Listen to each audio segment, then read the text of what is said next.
जय जय श्री सुखदेव। जय जय श्री राधेश्याम। इस संसार से पार होने की एक विद्या है, अपना कल्याण करने की एक विद्या है। वो विद्या है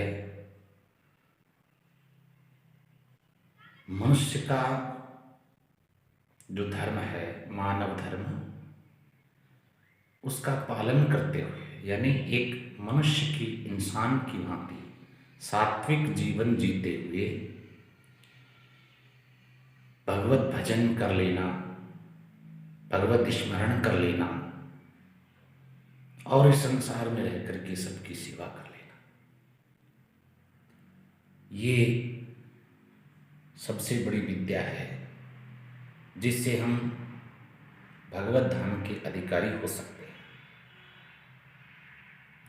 भगवान ने मनुष्य शरीर दिया है, तो इस शरीर से हम जिसकी बने और जितनी बने सेवा करें और साथ में भगवान की विस्मृति तो होने ही न पाए, भगवान की याद तो बनी ही रहे। भैया ये बार बार नहीं मिलता है ऐसा जीवन, बहुत कृपा भगवान की है। एक दृष्टांत सुना है, किसी नाव में 2-3 व्यक्ति बैठे थे, एक नाव चलाने वाला था ही। दोनों तीनों व्यक्ति अपने अपने सब्जेक्ट के विद्वान थे, अपने अपने विषय के स्पेशलिस्ट, विशेषज्ञ। नाव में बैठने के बाद एक व्यक्ति जो विज्ञान का विद्वान था, वैज्ञानिक कह सकते हैं, उसने नाव चलाने वाले से पूछा, भैया तुमने साइंस पढ़ी है, विज्ञान? वो बोला, महाराज हम तो नाम ही आज सुने हैं साइंस का, हमने तो साइंस नहीं पढ़ी है। बोला, तेरा 25% जीवन बेकार गया। अरे आज तो जो मॉडर्न एज है, आज का जो पीरियड है, वो तो साइंस का है, विज्ञान के बिना तो कुछ भी नहीं। सब चीज़ें आप देख रहे हो, सब विज्ञान से चल रही है, आदमी पूरा विज्ञान पर निर्भर है, और तुमने नाम ही आज सुना है। जिंदगी का 25% हिस्सा तो तेरा ऐसे ही बेकार चला गया। ठीक भाई, जो गया तो गया। दूसरा कोई साहित्य का विद्वान था, कहने लगा, तुमने साहित्य पढ़ा? नहीं महाराज, साहित्य भी हमने पहली बार नाम सुना है। बोले, तब तो तेरा 50% जीवन बेकार गया। अरे साहित्य के बिना क्या है, आदमी पढ़े बगैर कुछ नहीं रह सकता।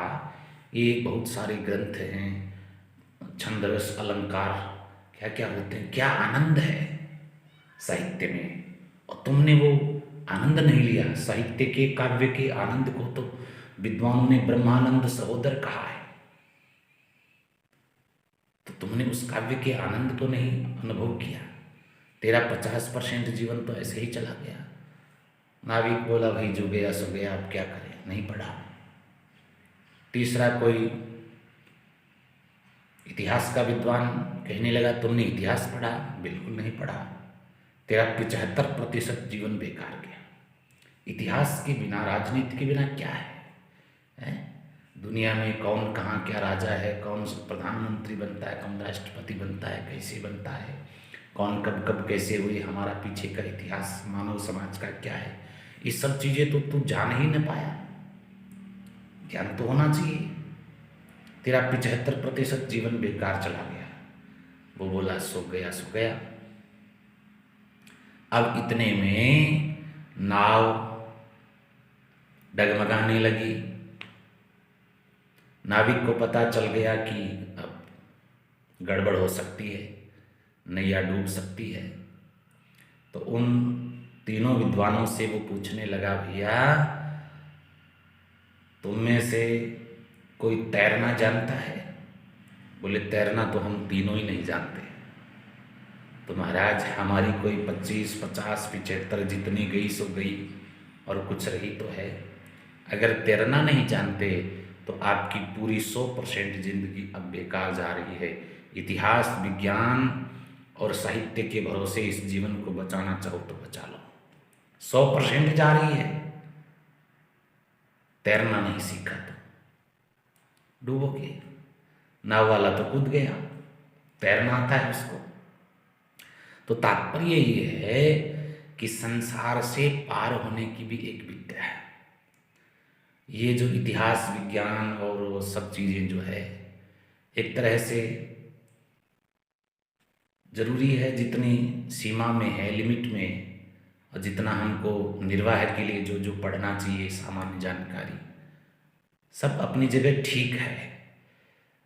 हम यह नहीं कह रहे, कोई संत और शास्त्री ये नहीं कहते कि सब हाथ पर हाथ धर के बैठ जाओ और केवल राम राम करो। कर्म भी करो, इंसान है, कर्म जरूरी है, लेकिन सब काम करते हुए भी भजन तो किया जा सकता है, भगवान को याद रखा जा सकता है, भगवान की सेवा पूजा हो सकती है, सब करते हुए भी, घर में रहते हुए भी, धंधा करते हुए भी। थोड़ा बचना है अधर्म से, पाप से, अपराध से, कि हमारे हाथ से, हमारे तन मन से, वचन से कुछ गलत न हो, और सब काम करते रहो और साथ में भगवत स्मरण बना रहे, राम राम राधे श्याम करते रहो। और ऐसा नहीं है केवल धन को, धंधे को भगवान मान लिया, सब कुछ मान लिया, पैसे को, तो उन 3 विद्वानों की तरह काम होगा। सब अपने अपने सब्जेक्ट के मास्टर थे, स्पेशलिस्ट थे, लेकिन तीनों को डूबना पड़ा। ऐसे ही इस संसार में डूबना और संसार से पार होना 2 ही काम है। भगवत भजन कर लेंगे तो पार हो जाएंगे, यही सबसे बड़ी विद्या है। जय जय श्री कृष्ण।